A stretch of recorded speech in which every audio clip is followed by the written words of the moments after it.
Hey YouTube, it is Easy Prepper 101, and today we're going to talk about zip tie handcuffs.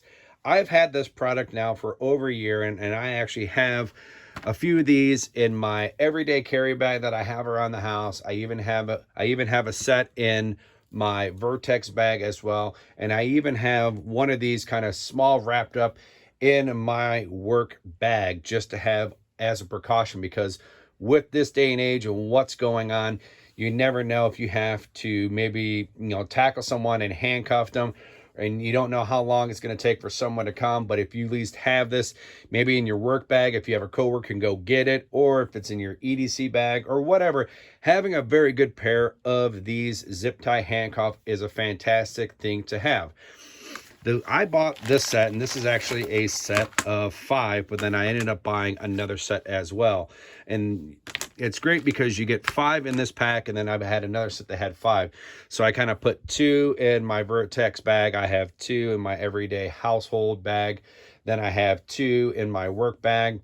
And these are extra ones. I kind of have some in some of my vehicles as well, but these are my remaining ones that I have.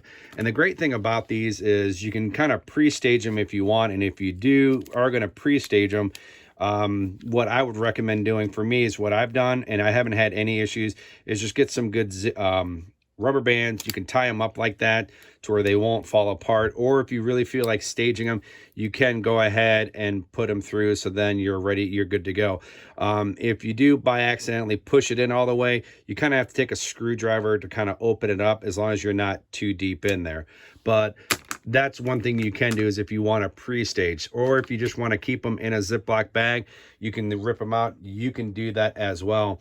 But especially with kind of what's going on with the virus right now and being locked down for almost 90% of the time where we are in Ohio and everyone else in the United States, having these, if there is a home invasion, is something you're going to want to have. Now, granted, you can always can't go wrong with duct tape or any other type of tape to subdue a person, but by having some zip ties definitely is a good thing to have for safety, because once you clamp these on, they're not going to be able to get them off unless they have some type of a knife hidden in their shoe or anything like that. But most people, most home invaders stuff, aren't going to be that prepared for that. But knock on wood, you never ever have to use this type of a product.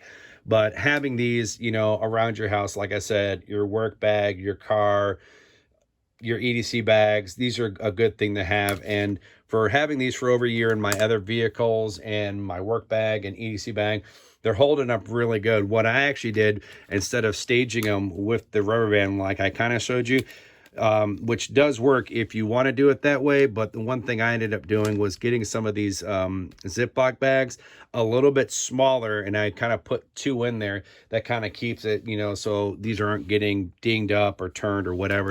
So if you want, maybe get yourself some Ziploc bags, or if you want to get creative, if you have a food saver bag, that's another way you can do it. Put them in there. You can just seal it. You don't have to suck the air out of it, but if you want to, you can that way too. But I got these on Amazon, and the prices for them kind of go all over, just depending on the count you want to get, the thickness. They can be anywhere from $14.99 all the way up to $25, $39.99. But when you start getting to that price, you're getting a big bulk quantity of it, of like 10, 15, 20, and 30. So just kind of see what you want to have. If you want to just get a 5 count, or 2 5 counts, or a 10 count. All right, guys, we're going to wrap this video up. And if you can, put in the comments section below if you guys have the zip tie handcuffs, or if you just have handcuffs in your EDC bag or your work bag, or do you have these at home or even in your car? Just kind of curious to see if you guys carry this, or do you just carry electrical tape and handcuff their hands that way? Be kind of curious, maybe kind of take a poll on, what people are using it for. So kind of let me down below. Hit the thumbs up if you like this video, and if you haven't, please hit that subscribe button. Thank you guys so much, and we will catch you guys down the road.